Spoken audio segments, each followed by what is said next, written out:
and welcome to the channel. So, some more Opus Magnum here today, part 3. And, yeah, we're going to look at a problem that I've actually already worked on. In fact, I've already worked on it 3 times. So, I'm going to just go through the solutions I came up with and talk a little bit about them. They're all pretty interesting. This first one I made, unnecessarily complicated, exactly as described, is unnecessarily complicated. And I think I was, for one thing, overthinking the problem, but also I just wanted something that looked really cool. And as you can see here, that is pretty much the only thing that this solution succeeds at. So it does actually look pretty nice, even though, the terrible stats on it. And that's partly because I have a lot of waste materials, a lot of atoms here that I just send out. So, there it goes.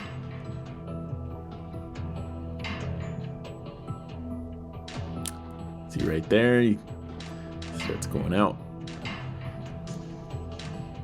I wanted something kind of compact like this and, not use up much extra space, and also manage to pick up a whole bunch of the regions at once. So that's why I use that big wheel, even though for this problem, totally unnecessary.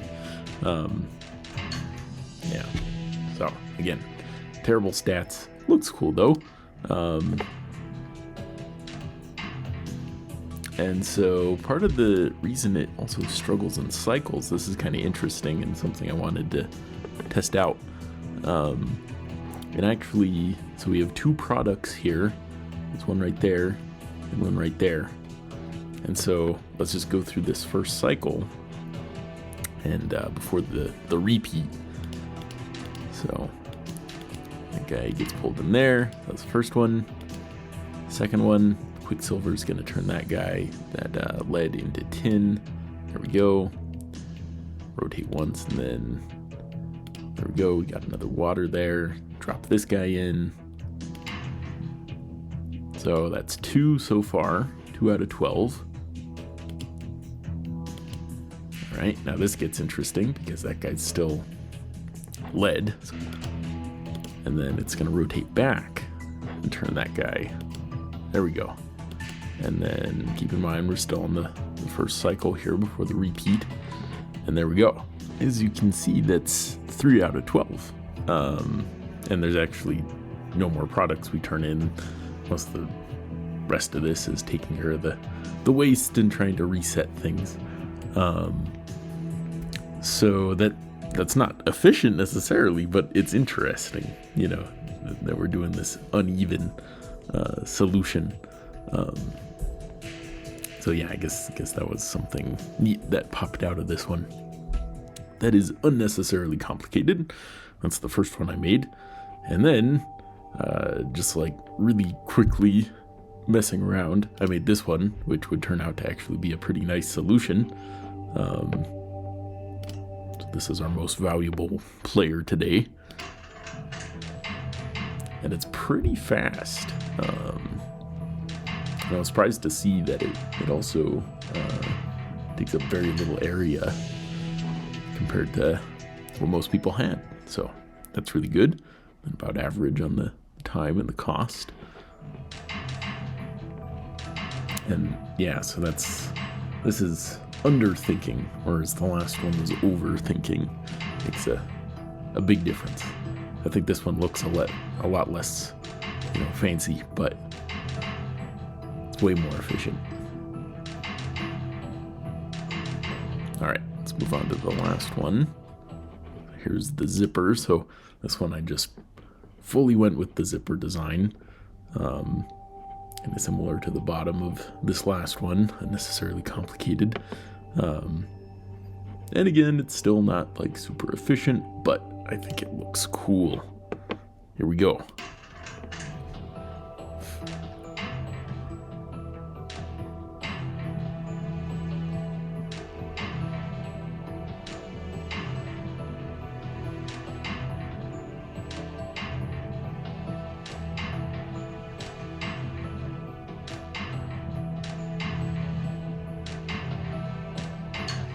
Yeah. So I really like the symmetry on this one. Also, it is pretty good on the area. Really not a lot of wasted space except for that spot right there was just kind of empty. And so I just put that style tile there. But really that's an empty hexagon right there. So that's the one piece that we don't really need. I mean, you could make it even smaller if you just use the same binder to, bond both the products. But yeah, I like how this one looks though. It's very symmetric. That's all I have for this guy. In fact, we can go ahead and look at another problem as well. So I did some work over here on refined gold. This is a really simple one, but I wanted to optimize the cycles and get it as fast as I could. So we can start out with the first one I made, just very slow. I think this was maybe one of the first puzzles I did in this game. So yeah, all we're doing here is just making gold. That's it. So we have the lead and the quicksilver. And then this is probably about as simple as you can get. I think you could make it a little simpler if you remove this arm and just used one, but then that's going to take even longer. Yeah, so I guess that's pretty much the average solution that everybody came up with. But I wanted something a little faster, so here's medium fastness right here. So in that last one, there was a lot of wasted time of these arms having to move back and forth. And so that's why I introduced this wheel arm here. And so that way it can just rotate in one direction, never has to rotate back as it moves that quicksilver, which will turn out to not necessarily be the most efficient way to do the problem, but it is faster than the last one.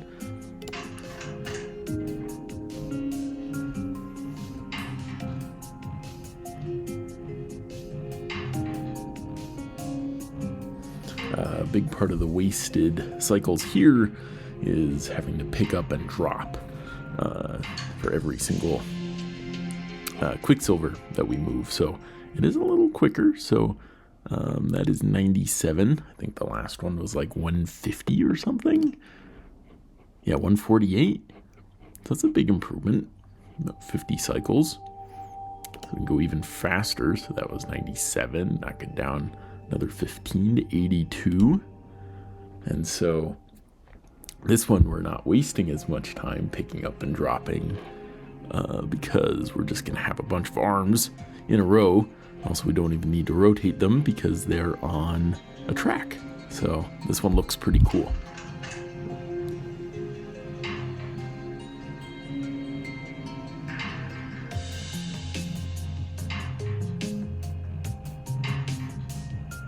So it's pretty quick. Yeah, so now we're getting into the second bin there. Almost on the first one right there. So that's where we want to be.